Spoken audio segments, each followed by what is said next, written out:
Good morning, everyone, and welcome to today's Strategic Farming Let's Talk Crops program. We're happy you've joined us today for today's session called Herbicide Technology Traits, What to Use Where, When, and How. My name is Jared Goplin. I'm an extension educator in crops, and I'm here with a couple of my colleagues, Dr. Debalin Sarangi, the new extension weed scientist here at the University of Minnesota, as well as Dr. Tom Peters, joint sugarbeet weed scientist up in North Dakota State University, as well as University of Minnesota. We'd like to thank our sponsors today, brought to you, of course, by University of Minnesota Extension, as well as the support from the Minnesota Soybean Research and Promotion Council, as well as the Corn Growers Research and Promotion Council. A couple quick things before we get started. These presentations this sessions are really meant to be more discussion-based, which really relies on you asking questions. We got a number of questions in the registration process, which we will certainly ask today. But we'd also encourage everybody to ask questions throughout the session today. So when they pop into your mind, hover your mouse over the bottom of that screen. You should see the Q&A box. Just go ahead and click that Q&A box, and it'll pop up a little box for you to ask some questions. We ask that you don't use the chat box, but more so for any technical difficulties on those types of things. It's just easier if you use that Q&A box for those questions. We will start with a few minutes of presentations at the beginning, and then of course we will open it up to questions. I guess the only other thing is we are recording these sessions, and they will be recorded and posted at a later date on the Strategic Farming website. So with that, once again, I thank you for joining today, and I will turn it over now to our speakers for the day. Thank you, Jared. Thank you, Jared. This is, Tom Peters from Fargo. We're up to 25 degrees today. I don't know if the sun's going to be out, but it's a warm day in the valley, or a warmer day. Debalin, can you load our slides? Sure. So we get a lot of questions about weed control and weed management. And I think for me personally, it always comes back to learning about biology. So if you're going to call me, I'm going to ask you a couple of questions. So the first thing I'm going to ask you is, what is your most important weed in the field? And then what's your second most important weed? And I always say, and Debalin, you can click it one time, if you're not sure about weed identification, especially with the pigweeds, ask for help. Thank you. Ask for help, because weed identification, I think, is absolutely critical. It's critical as we manage some of these tough weeds, especially the pigweeds now. So the next thing I'm going to ask you is about germination and emergence. And that's what the idea of this slide is. And it's important to recognize that weeds germinate and emerge at different times in the season. So in my part of Minnesota, kochia is an important weed. And kochia is always the first weed to germinate and emerge. And then that's followed by lamb's quarters. I don't have much giant ragweed here. But then let's go to the bottom, Debalin, those pigweeds.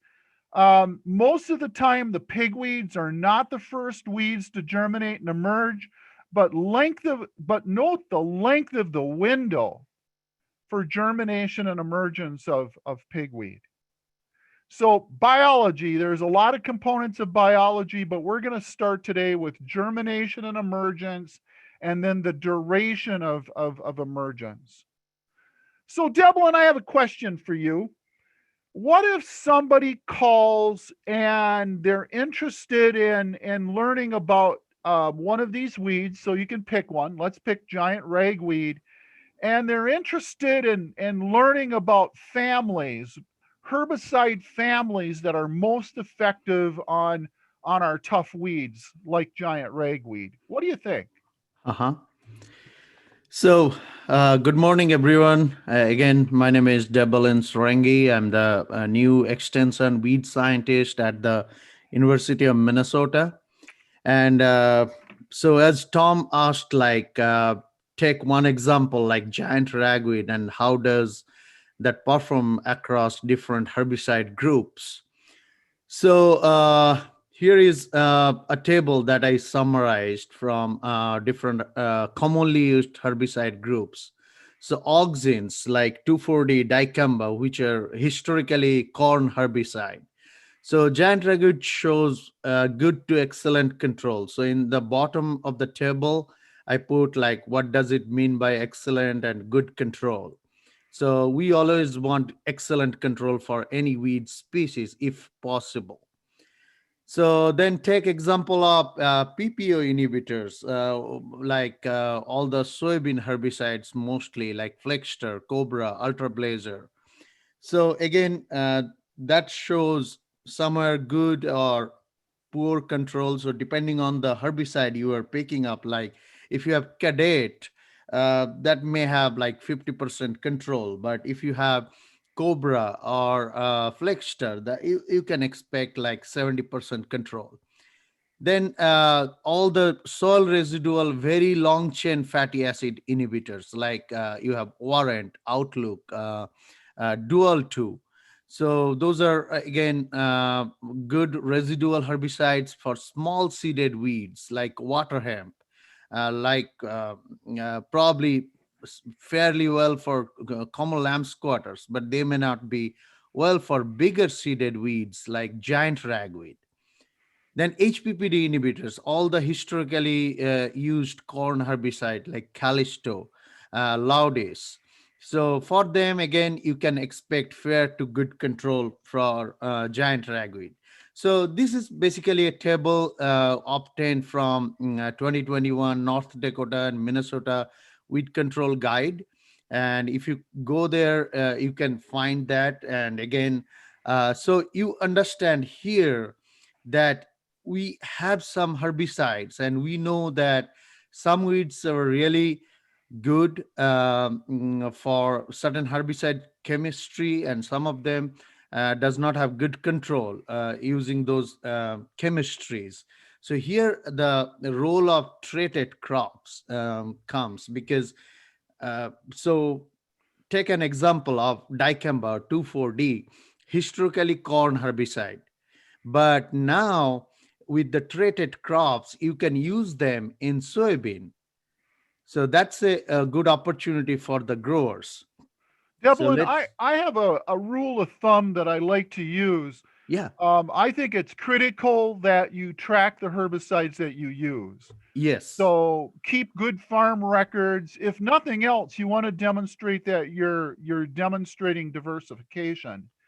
And then if I run into a problem, hmm, there's a certain weed where my program or the programs I've used in my previous crops aren't working, that's when I look to the herbicide traits. yep. And the good news now is there's a lot of different traits. So let's talk about herbicide traits.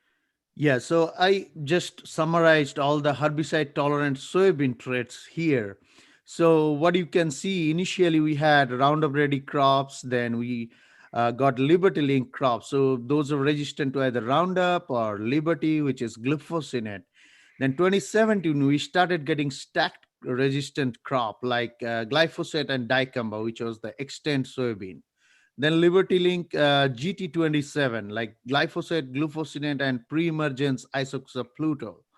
Then you have Enlist. So again, the same concept what Tom told, that suppose you are using only Roundup and the Roundup is not working and you need some diversification. You have some pre-emergence herbicide, you have other post-emergence, but here the traits can help you because you might have Liberty, you might have 2,4-D, you might have uh, dicamba that you can use on the top of your traded crops.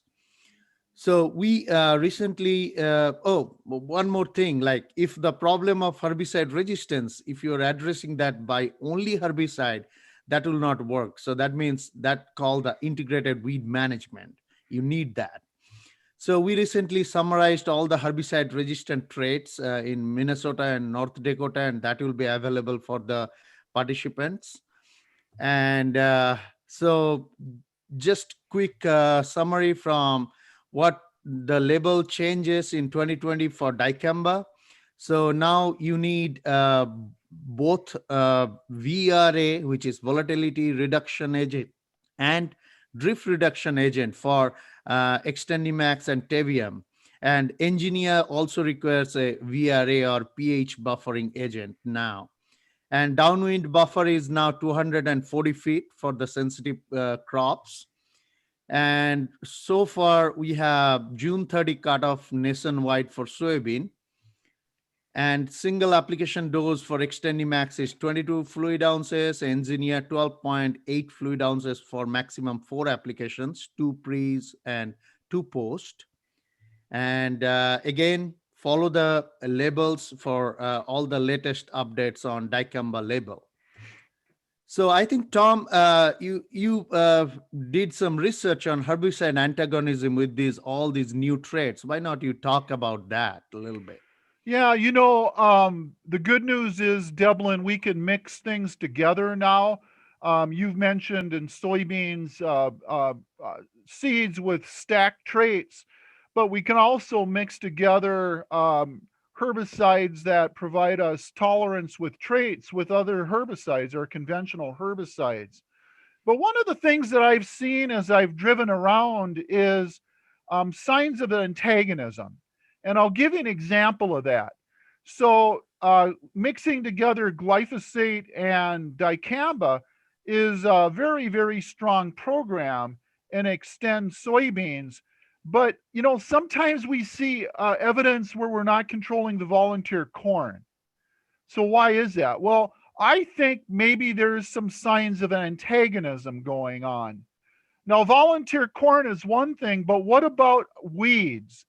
And there's one weed in particular that I think should be an indicator for everybody.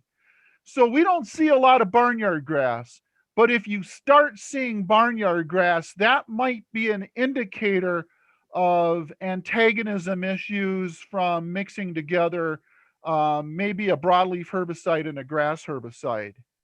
Now, I know a lot about industry. I worked in industry for 25 years, and they've been working hard at different formulations. So one way of addressing the challenge of antagonism is two things: to look at the formulation, especially the formulation of glyphosate you're using, and the second idea might be to use surfactants. Always use extra surfactant. And then the third might be to take a look at your water quality to make sure that that there aren't any salts in water that might be tying up the glyphosate. But I'd like to talk a little more detail about different glyphosate products. So, Debalin, do you want to talk a little bit about that and then get into mixing?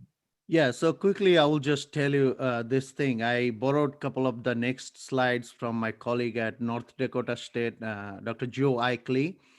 So this is straight from the Enlist tank mix partner website.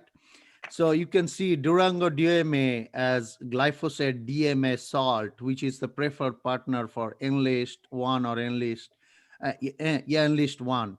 And then also they have listed Credit 41 and Roundup Power Max, which are the IPA salt and potassium salts. But I would just explain you quickly why Durango DMA is the preferred tank mix partner. So my colleague Joe, he just mixed 3 of these glyphosate solution with Enlist 1. So first one is the DMA or Durango. Next one is the Credit 41, and last one is the Roundup Power Max, which is potassium salt. And what you can see on the Roundup Power Max is there are some sediment there, and that's the incompatibility in tank mix partner. And you can see like these are all the pellets on the bottle. So after 1 hour, now you can see this is again Durango, then Credit 41, and last one is the Roundup Power Max. And there are definitely some incompatibility when you tank mix with Enlist 1. So again, go to the Enlist tank mix website or other herbicide label and consult that.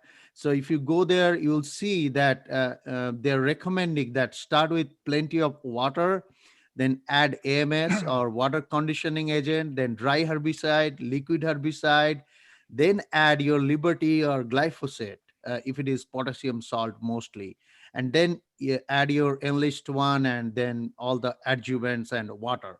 So that's the proper way of mixing tank mix Enlist product with glyphosate or Liberty.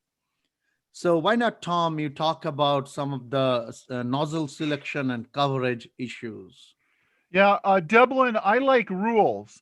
And there's a lot of rules with using Extend soybean and Enlist soybean. Mm-hmm. And maybe one of the most important rules that are in the labels is the size of the droplets.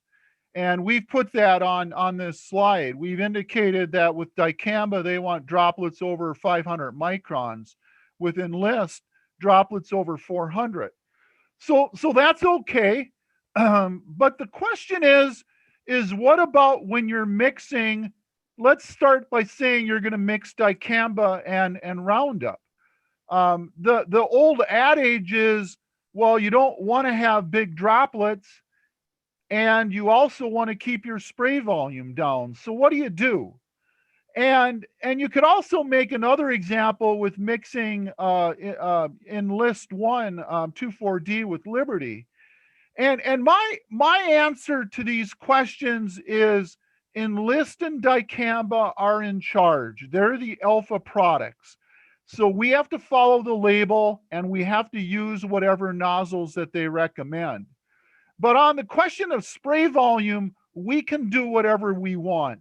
And I would encourage adding more water. I think with big droplets, the biggest challenge that we get into, especially on bigger weeds, is not getting good coverage.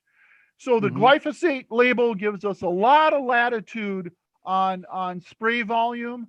And with Liberty, Liberty wants to be, so Liberty may not want to be with as big a droplets as we're going to be with Enlist, but we can compensate for droplet size by adding more water.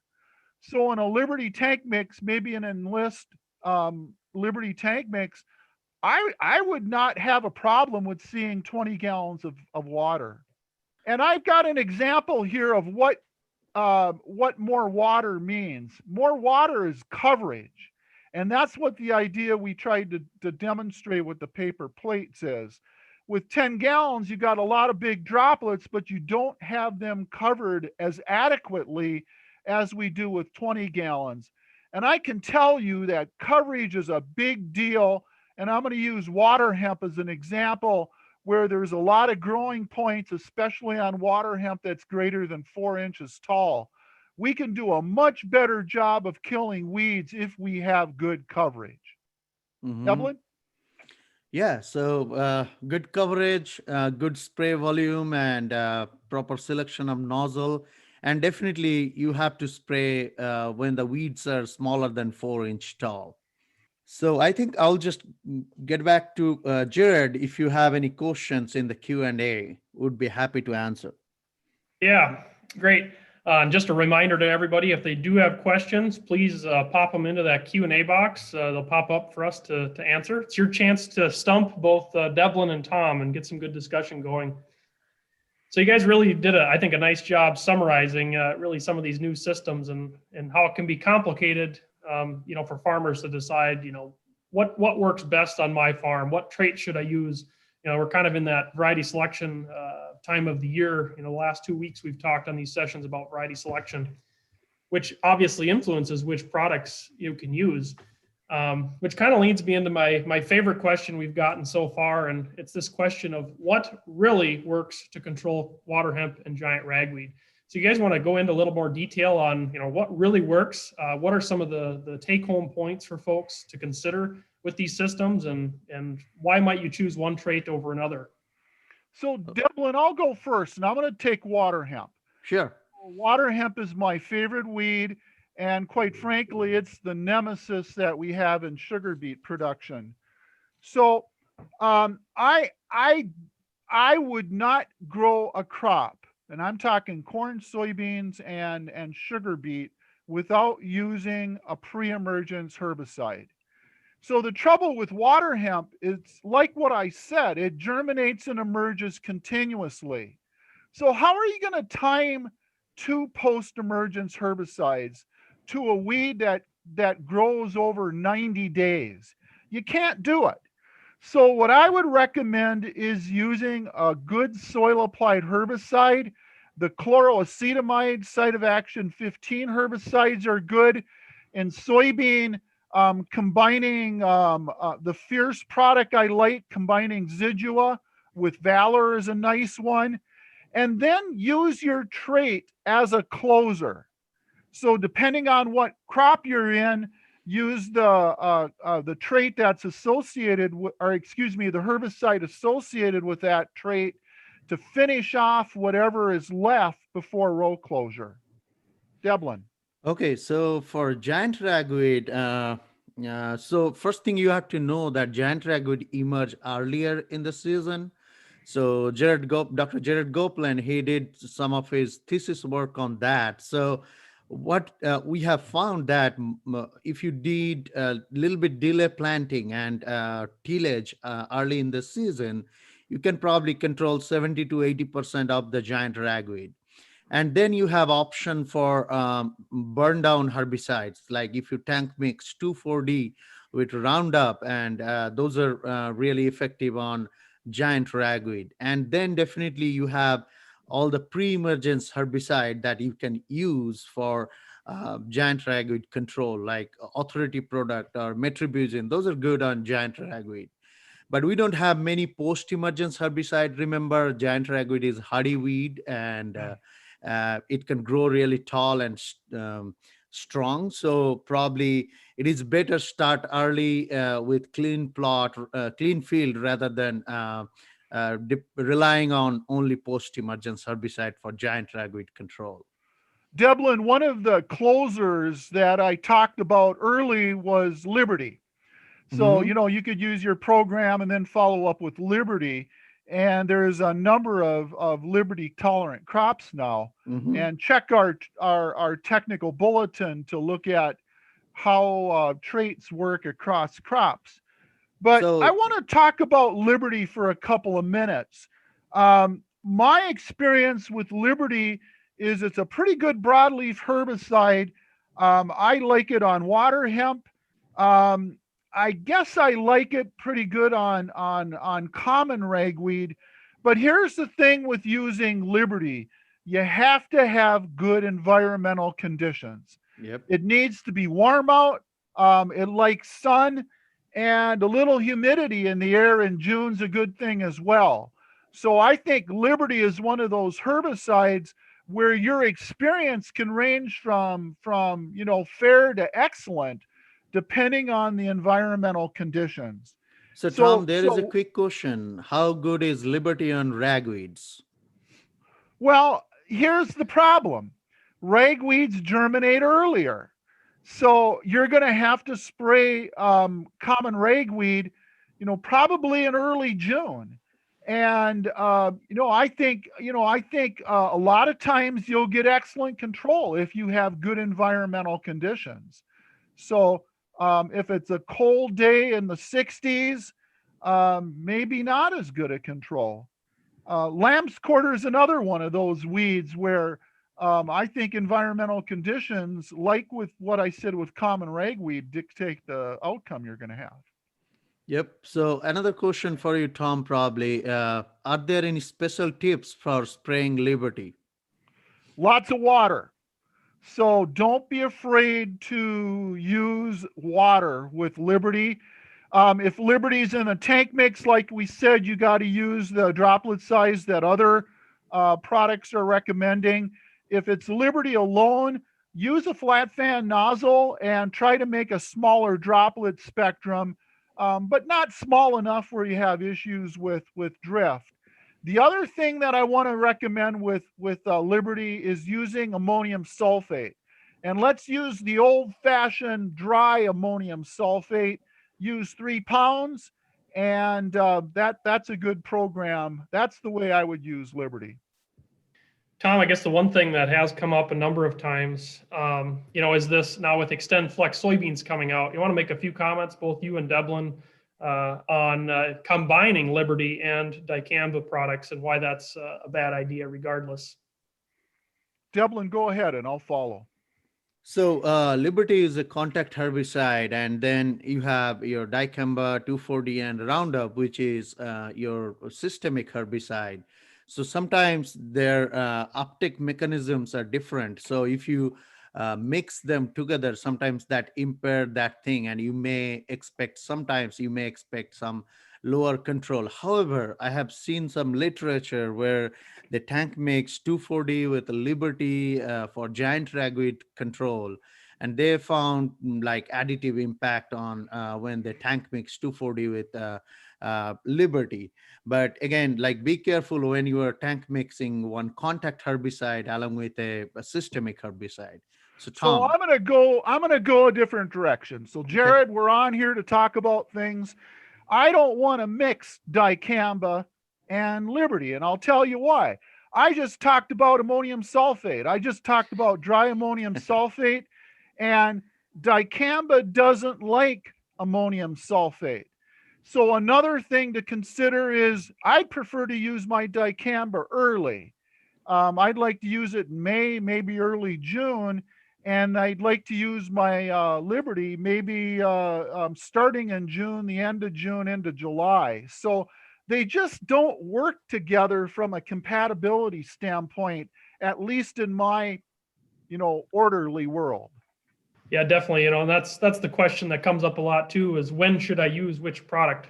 So not combining them obviously, but use the dicamba earlier versus the Liberty a little bit later, because just speaking back to some of the work and that Lisa and Ryan have done in Rochester and other places, even giant ragweed in southeastern Minnesota really doesn't like Liberty if it's really hot and you have good conditions. You use a lot of water, which kind of leads into another question before we move on from this Liberty discussion on tips. So of course nobody likes to change their tips on their sprayer, right? Because it takes some time. You want to make some comments on not using the dicamba tips when you're spraying Liberty for some of these coverage reasons? Yeah, the dicamba tips are probably going to be a turbo T-jet or an air induction nozzle, and that's a bigger droplet spectrum. But I'll go back to what I said, Jared. If you're going to use the tank mix, you have, depending if you're using Enlist, you may have to use those tank mix, those tips. But in general, I would prefer to use a different tip with glufosinate Liberty than what we'd use for the auxin herbicides. I'd like to use something that makes a smaller droplet, maybe something in the 200 micron area, 250 area. Yeah, definitely coverage is important there. How about mixing Liberty with Roundup products? That's another question that's come in. Any comments or observations on that? So again, based on literature, whatever the research found, that if you tank mix Liberty with Roundup, you may expect some level of antagonism or lower control, because again, probably it's the herbicide, how it is uptaken by the plant, like contact and systemic herbicide.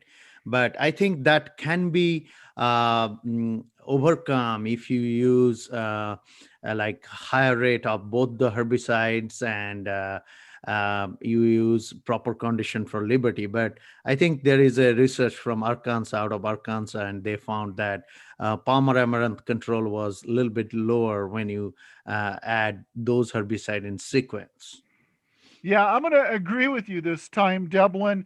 When I was a young guy, they always used to say that that anything you mix with Roundup would antagonize Roundup.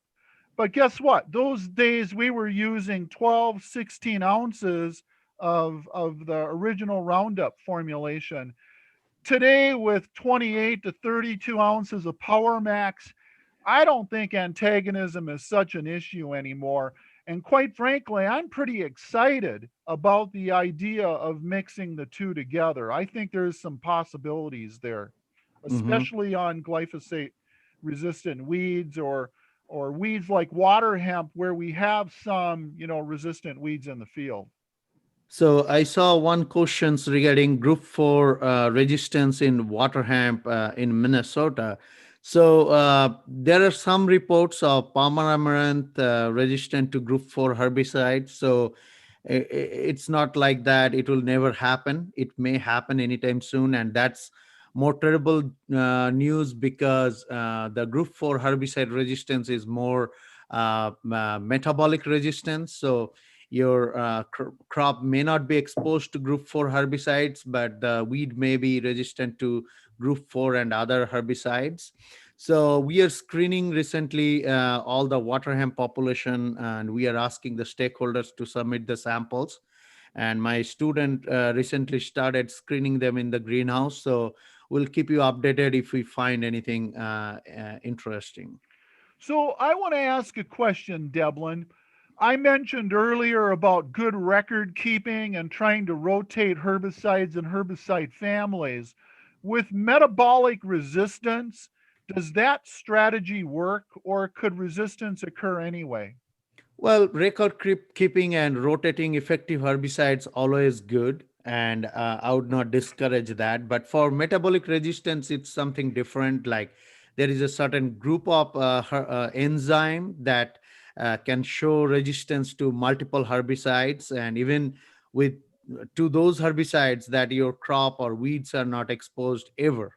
So metabolic resistance is not really good thing like target site resistance, what we used to know so far, like ALS resistance and other resistance. So we are s- weed scientists are keeping track of metabolic resistance, and we'll know more once we proceed in the future. Hey Jared, I want to talk about this question that's in the Q&A about what our favorite soybean herbicide trait is. So, and you can jump in too, because the rumor is you know a little bit about farming. So maybe you can start on that one. What's your favorite trait? Yeah, I think so. Before I even start talking, I'll say I know how these online sessions go. It's easy to drift off. So, those of you who are drifting off right now, here's the take home. The point, I guess, really with these herbicide traits is to know your weeds, right? So, it all depends on what weeds you have. That's where we start, and then go from there. We know that some weeds don't like some herbicides more than others. I'll use an example. So, up until this summer, every summer I got the chance to go up in the Red River Valley. First couple years in this job, so 4 or 5 years ago, just covered in common ragweed. Since dicamba tolerant soybeans had come out, the common ragweed seems like it had come back under control. It certainly had improved the last couple of years. And really, it comes back to some of the slides that we've shared so far today. Is that the ragweeds don't really like the auxin herbicides. They don't really like 2,4-D and dicamba. So in those systems, the ragweeds emerge really early. We can use those products early in the growing season, and they work very well. So, that's an example of knowing your weed and knowing what traits work well. The 2,4-Ds or the dicambas work very well, and the timing works well on those weeds. So I'll use that as my starter example, and then I'll hand it off to both you folks to comment on why the dicamba system might not work for other weeds. Like I'm sitting in Southwest Minnesota, water hemp. We're still struggling with water hemp, even with these traits. So I'll go next, Debalin. Last year I did an experiment where I did just what the question is, tried the different traits. And I'll tell you that I was using pre-emergence herbicides as a base. So I was using 14 and 15 herbicides. And then also I even had a little metribuzin in there, which is a photosynthetic inhibitor. And I will tell you that we got pretty good weed control just with conventional soybeans in that system. So I'm like Jared, is pick the trait that pencils out right economically, and then the trait that gets the weed that you're missing and you're in that program on your farm. Yeah, I think I don't have anything to add here. So only thing I would say, like, keep track of your weed species that you have and go early. Like, don't spray like 2 feet tall weeds for any program. So So before we go into any other questions here, we are past 9 o'clock now. So for those of you who do have other things you need to get to, feel free to drop off the call. We will continue the discussion really until most of the questions have been addressed. So Again, feel free to ask those questions, but if you need to head out, we will be respectful of that as well. So, Jared, I've got to talk about water hemp. You know I like water hemp, and there's a question about water hemp emergence. So I've been here for 8 years, and I've been telling sugar beet growers to make sure that they get their chloroacetamide programs on by the 10th of May, because water hemp's going to germinate and emerge after the 10th of May. Well, guess what? In 2020, I saw a tremendous amount of water hemp that emerged before the 20th of May. So here's an example where what's changed. Was it always emerging that early and we were just missing it? Or did something change about the biology? And I will tell you that in many places we had a lot of late germinating weeds in 2019, well after the August cutoff that we had in the slide. And then the other thing is we didn't get all of our tillage done. So that seed dropped right on the surface and it germinated and emerged off the surface. So I'm telling sugar beet growers, you better be using a pre. I don't care when you plant sugar beets, because we're just not sure about this early germinating biotype. And I'll end my comment by saying one of my good friends is a weed scientist down at Iowa State, Bob Hartzler. And in Iowa, they didn't see that early germinating water hemp like we did. It germinated after the 15th of May, as it always does. and just to reiterate there that there is a comment in the Q&A, so very critical to have a PPI in sugar beets. Just to reiterate that importance, especially on years where we do get some of those early emerging weeds. Debalin, do you have anything to add there in terms of water hemp? Well, so for sugar beet, I will just let Tom talk, but I think he told that pre-emergence herbicide, and that's the foundation for either sugar beet or soybean. And water hemp, if you are using chloroacetamide for soybeans, they are pretty good on controlling water hemp in soybean. So before we shift, we've obviously focused a little on the more on the soybean side so far. This is kind of a transition question, as we do have a few questions on corn as well. But there has been some comments on non-GMO corn and soybeans. So obviously no herbicide traits in those systems. Do you have any good options, some good tips of advice or products to use for either water hemp or ragweed control? Yeah. So again, like as Tom told, that pre-emergence herbicides are always important for any cropping system, and so that you start clean and stay clean. And for water hemp, like I told, your Warrant, Outlook, Dual to all the chloroacetamide as pre-emergence, that works good. And then you might come back with your PPO inhibitor like Flexter, but make sure that you have multiple effective sites of action in your herbicide program, starting from pre-emergence to post-emergence, and make sure you rotate your crops, which will bring you more diversity, because crop rotation is probably one of the key for rotating your effective herbicides. And for corn, yes, you have some options, like you have all the HPPDs and atrazine for pre's, and again, for post, you have some HPPDs and dicamba herbicide that you can use on corn.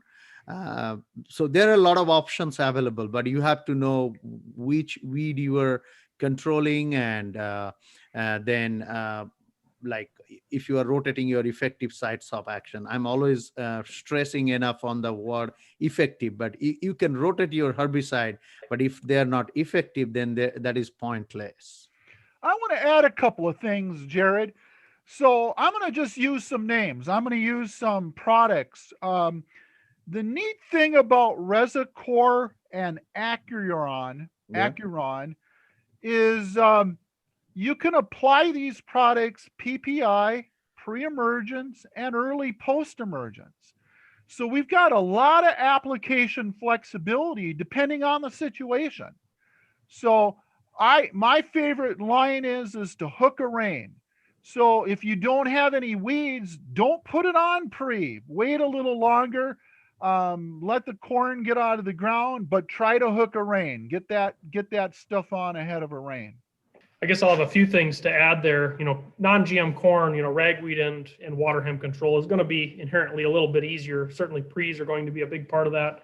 Yep. As a guy who actually grew non-GM soybeans last year, battling water hemp, the best word of advice there, and Tom, this is something you reiterate all the time, is start with a clean field. Make sure you're managing these weeds across the rotation. Mm-hmm. The only reason I planted non-GM soybeans in that field in the first place, number one, for a premium, but number two, because water hemp wasn't real bad in that field. The weed control was already relatively decent. Now, a couple options, I guess. Another one, Debalin, you mentioned the group 15s for water hemp. I'll also mention sulfentrazone. The authority products, are kind of a must almost in my boat. If you don't have sugar beets, Tom, if you end up with sugar beets, that's pretty tough to manage in the rotation with some of those. I love authority, but I love it for the corn and soybean growers. Absolutely. So that's where, picking these traits, and it does come down to, the crops you have in the rotation as well. If you have sugar beets and other crops that are more sensitive to these pre-products, it is nice to have a little more diversity in traits to use, Liberty or 2,4-D or dicamba, these other products. So, Jared, there is a question for you. What is the growth for giant ragweed? How many times can the giant ragweed come back in growing season? So I guess this is could be taken two ways. Number one, if the question is really about emergence, typically emerges early. So, in the work I had done in my grad school days, 90% of giant ragweeds up by June 1st. Now, there are populations out there that emerge a little bit later. Now, if you're wondering how many times the ragweed can come back after you thought you killed it, that's another kind of question that it all is going to depend. If that ragweed or water hemp or other weeds for that matter are fairly big when you spray them or even use tillage, they can definitely come back. Many times it seems like they seem like they come back with a vengeance, where they kind of harden off and they can be a little more challenging to manage. But really the key with any of the ragweeds is definitely know they emerge early. Try and use that to your advantage. Most of them are coming up by that early June timeframe. Get those products sprayed early, get your tillage done early. Planting date, if you push your planting date back, let a few more emerge before you do tillage. That's another strategy that can be pretty effective. If we talk about non-chemical strategies, especially. Debalin, I would like for you to put your slides back up. Yeah. And let's reiterate mixing order for Enlist. And while you're doing that, I want to talk about Enlist and Extend, primarily Extend. On social media last night, I read that there might be some challenges with some restricted counties. So I don't know anything about that, but I will, say, especially for guys that are making purchase decisions, stay current on what's going on with these traits to make sure that there isn't new information that might impact your ability to use Enlist or Extend. So the conversation was about some added restrictions based on endangered species in certain counties. So here is the tank mix information for Enlist, and this is straight from Corteva's website. I'm sorry. So what they're saying, that definitely start with plenty of water, and then AMS or any water conditioning agent, but make sure you mix everything at every step. Like you added AMS, just mix it well. Then if you have any dry herbicide in the tank mix, just use that. Then any liquid herbicides.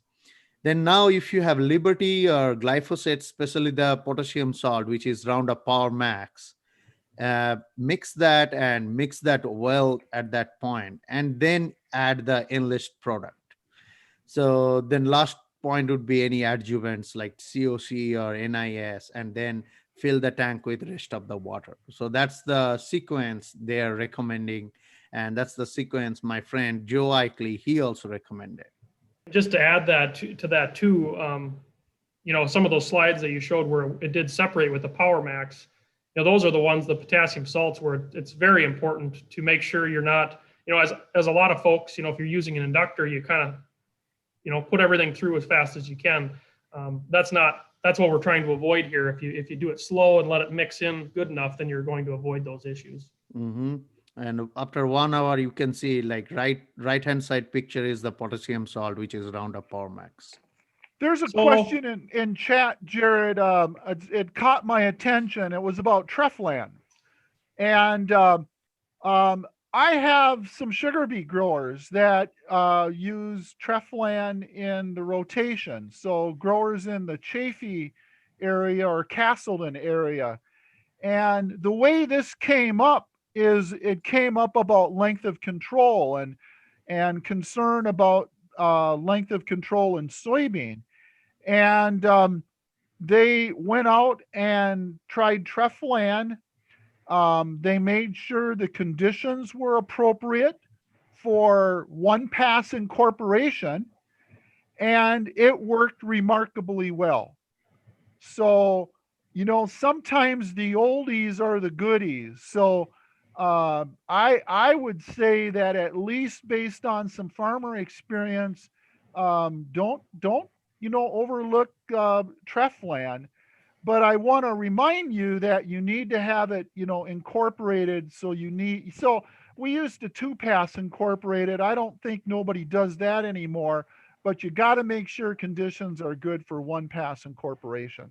So Tom, that means this probably not a good option for no-till growers, right? No, it won't work in that system. Yeah, I agree, Tom. The Treflan caught my eye as well. That's one that always is on some of our colleagues down in Iowa. Trifluralin, Treflan still is on some of their water hemp, management advice. So there is some efficacy there. There is some value there. It's just sometimes a pain to get that incorporated quick enough due to volatility issues. So there is a few questions on the use of cover crops. Of course, cover crops have been, obviously in the news a lot lately, a lot of interest in growing cover crops. You guys want to make a few comments on some of the potential benefits as well as pitfalls of using cover crops to manage weeds? Debalin, go first and I'll follow you. So there is some interest, and when I went to Red River Valley last summer, I chatted with some of the growers. They are also interested growing some cover crops, same for other parts in Minnesota. So you have to understand that definitely cover crop brings a lot of good opportunities for you. Like you can get some early season weed control, and if you interseeded cover crop, then you can get some late season weed control as well. But also there are some limitations, like our Minnesota and North Dakota growing season is not too long. So cover crop only works well if they attain certain amount of biomass. So you have to keep that crop growing for a bit so that it is producing enough biomass to suppress the weed species. So cereal rye is one of the my favorite cover crops, and because it works well in Minnesota environment, it's winter hardy and it can quickly gain some biomass. But there are some issues with termination timing, because as I told you, like it needs to be it needs to get certain amount of biomass so that you can get some weed suppression early in the season. So Tom, if you want to add something, just go ahead. Yeah, I have a lot to say. So here's one thing, about interseeding. So don't sacrifice your in-season weed control program because you want to interseed cover crops. I hear that all the time. I can't use soil applied herbicides because I want to use cover crops. If you're sacrificing one for the other, I think that's a mistake. So these have got to work in concert with each other for it to be effective. Um, my problem with cereal rye, and I'll throw winter wheat in, is if we're going to use it to suppress water hemp, when are we going to terminate these cover crops? And I wonder if we have to terminate them too early for them to adequately suppress water hemp. So, one thing that's an interesting idea, an interesting research idea, is to look at strip tillage, where we might have our fall seeded cover crops and then strip till and plant our next year crops in the strips. So I want to throw out Jody DeYoung Hughes's name. Jody is a real advocate for strip till. And I think when we finally figure out how to add strip till and cover crops together, I think that's going to be an exciting day. I don't know that we're ready there. I don't know if we have all the steps figured out yet. But this is something I'm interested too, even in sugar beets. Debalin, do you have anything to add? Any work you've maybe been involved in with cover crops? So in Minnesota, not yet, but I have a plan to work on this termination timing. And one of the limitation for planting green, if you're terminating a little late, is like it can take up all the soil moisture, and your soybean plant or corn plant might be stressed early in the season. So there is certain question that needs to be answered, like when to terminate the cover crop, and if we are getting added benefits or not, especially in Minnesota, North Dakota situation.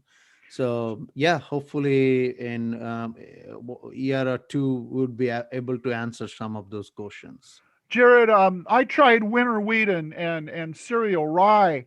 And in Northwest Minnesota, winter wheat doesn't always overwinter. So that's one thing. It's going to look really, really rough in the spring. Cereal rye is different. It looks okay, and then you come back 5 days later and it's a foot tall. So I have a metaphor for this. If you're going to use cereal rye, don't turn your back on it. It's like having a rattlesnake in the backyard. You're probably going to want to know where that is. And the other thing about cereal rye, if you're going to terminate it in June, that's one thing, or May. But using glyphosate on cereal rye in April, you better use full rates. And I'm talking, rates with maybe a number 4 in front of it to make sure you get control, because glyphosate just doesn't work as well in April as it does in May and June and July. And as the small grain guy, you can't always leave it a little longer, take some forage depending on the spring. I have seen situations where you can get some basically 10 tons of silage and still get your soybeans planted by June 1st. So playing it by ear, if you have livestock, it is a nice way to get sometimes a little bit extra forage. So we are getting down to the last couple of questions. I'm not sure, do either of you have any experience with or comments on control of sunflower? Must be a gentleman from out west someplace. So Tom, I would let you talk if you have something to add. Otherwise, I would just say a couple things. I'm going to let you go. I mean, I was thinking about composite family and weeds that are maybe siblings in that family, and see if we could bridge control. But you might have some experience from your days out west. Well, I have not worked directly with common sunflower control issues, but I dealt with this weed in some of my research plot in the past. So what I have seen in corn, there are some options that you can use for common sunflower control, like if you're using HPPDs or atrazine as common sunflower control, maybe good or at least fairly well. And then if you come back with other herbicides such as your, again, HPPDs or dicamba, in corn, I had pretty good amount of common sunflower control in corn in that way. And for soybean, I have to probably check some of the literature if we can control using some of the post, but I'm not certain about that. But again, hey, you have the traded crops now, like dicamba, you can probably use if you're using your traded crops. But again, it is also hardy weeds like giant ragweed, and you probably need to go early. If it is a little bit taller, even more than 4 inch tall, you can probably stress this plant enough, but you cannot stress this plant enough to kill it, I would say. Jared, do you mind if I make a couple of comments on different topics? Sure.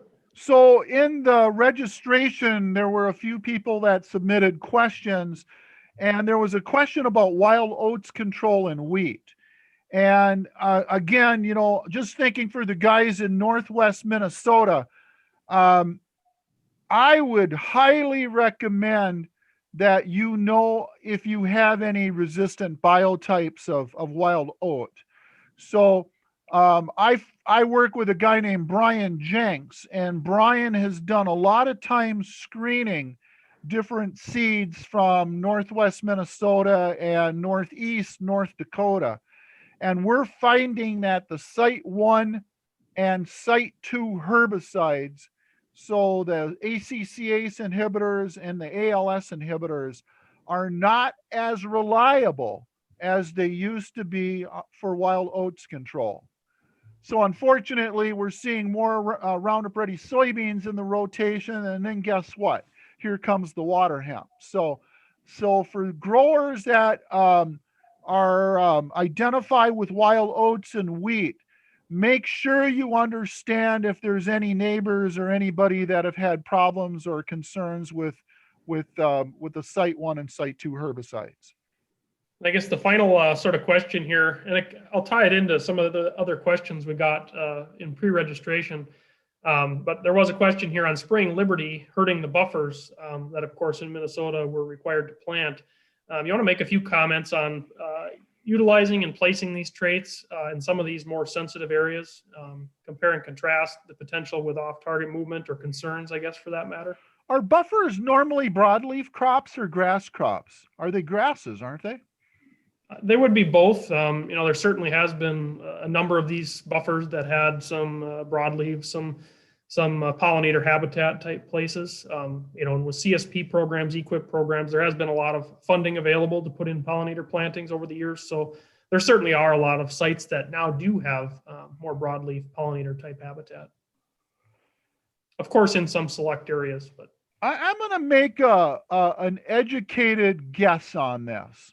So, and I'm thinking about drift. I think the question was more about drift, wasn't it? I would think there would be a fair amount of tolerance where the likelihood of severely hurting broadleaf buffers would not be a great concern. Now, I contrast with using dicamba first and, maybe 2,4-D second, where I would think the likelihood would be greater with those. What do you guys think? So yeah, I mean, Liberty, just think about like your spray volume and the nozzle you are using. So you will use more.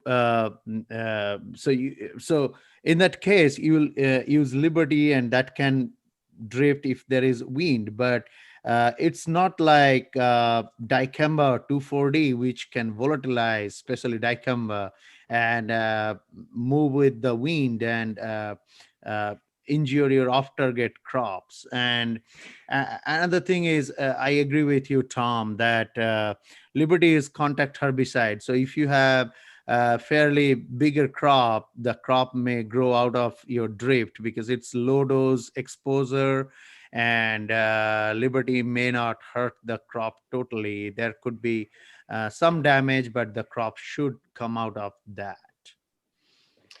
yeah, and that's just knowing from the field school plots or different areas where you might see some Liberty drift or somebody accidentally hung the boom over an alfalfa field. It's most commonly you can spray an alfalfa field with Liberty. it'll look terrible, but it'll regrow. It's just like mowing that alfalfa field. Like Debalin said, it's a contact herbicide. So it'll only kill the parts of the plant it touches. So if it's just drift, even in drift situations with, fine nozzles, high volume rates, the chances of getting in a drift scenario, enough coverage to actually kill the plants is probably fairly low. If you do the same thing to an alfalfa field with 2,4-D or dicamba, it's going to end a lot differently. So you can kind of, I guess, relate that to some degree where some of the drift potential is there. And even with glyphosate systems, if we think about fence lines in the pre-Roundup Ready era, they had a lot more grasses growing in them. Grasses tend to be very sensitive to glyphosate. Glyphosate came out, the fence lines, all the grasses died due to that glyphosate drift, and then broadleaves moved in. There's a lot of cases where you have fence line covered in ragweed because you're using Roundup every year and it's killing that grass out. So regardless of the products we use, we need to be cognizant of drift. If we're in areas next to a neighbor who has a garden, it's probably not a great idea to be spraying growth regulators in that situation, especially if you're not very maybe friendly with that neighbor, especially. So there's a lot of considerations. With these traits, there's a lot of things we need to consider with location, weed communities, and timing as well. So with that, is there any concluding thoughts you guys have before we conclude the program? I have one. I want to talk about Zidua for a couple of minutes. So people in Northwest Minnesota like Zidua, Jared and Debalin. And the thing I want to say about Zidua is sometimes now it's a component in a mixture. So for example, Fierce has Zidua and Valor. The thing with Zidua is it needs a lot of rain.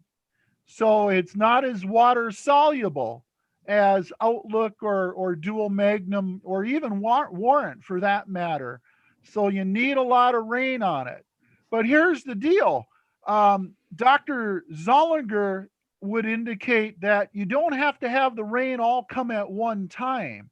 So if you had 4/10 of rain on Monday, and then 10 days later you got 4/10 of rain, you got some additional in activation of Zidua. So so it provided maybe some later control.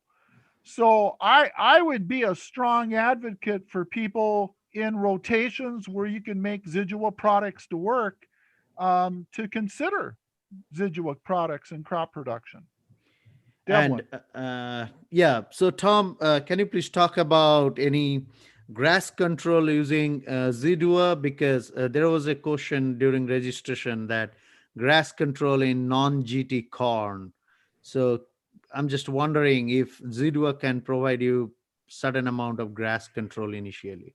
So knowing about the other chloroacetamide herbicides, I would expect good grass control. Now I might be all wrong on that, but at least in principle, I would expect to see grass control.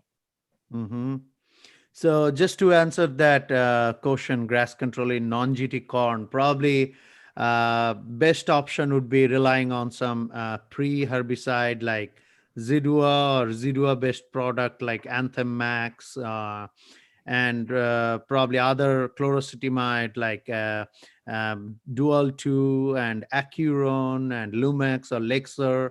So probably that would be the best option for pre's if you want to control your grass. And then post-emergence, you don't have much option if you are not growing if you are growing non-GMO corn, so you don't have much options for that. However, there is Accent Q, which is nicosulfuron. Sometimes that can provide you certain amount of control, but again, like you don't have much options for that. So I just double checked using the weed control guide, and it looks like Zidua products give good to excellent grass control. So good. Green and yellow foxtail. So with that, I mean, if there is no other question from the audience, Jared, I would just say, like, just keep watching what's coming up in your field and start clean to stay clean. And if possible, I mean, not possible, even it is needed to rotate your effective sites of action. And that can comes from using different tank mix or using different crops in the rotation so that you have more choices. Like if you're growing soybean, go for corn, you have a little bit more choices. Now you have all the traded crops. So you can play with all those things. But again, like weed management is not easy nowadays. It's complicated a little bit because you need to keep track of which trait you are growing, which herbicide you are spraying, and if that has any carryover impact on your subsequent crop, if it is especially sugar beet. I know there are not much options. So any comments from you, Jared and Tom? I have one. The North Dakota Weed Control Guide is available. I saw it for the first time yesterday. We'll make sure that we provide an online link for it, and then I'll be sure to carry hard copies and distribute them in various places as I travel. So look for the North Dakota Weed Guide, and it has a green cover on it this year, a green cover. And with that, I guess I thank you all for attending today. Thank you for hanging on. We had a ton of questions today, so thanks for hanging on to the end here. It went a lot longer than we had anticipated. I will remind everyone there is a very short survey. As soon as you click end, there will be a 3-question survey. We encourage you all to fill out that survey to share your experience with us. Again, we want to thank our sponsors, the Minnesota Soybean Research and Promotion Council, as well as the Minnesota Corn Growers Research and Promotion Council. And a reminder, this is a recurring session. Next week on Wednesday morning, we will have another session called Let's Talk Broadcast versus Banned Fertilizer. And that will be with Dan Kaiser and Jeff Vetch. So with that, I ask you guys all have a great rest of your day and a great week. And we thank you for joining with us today. Thanks, everybody. Thank you all.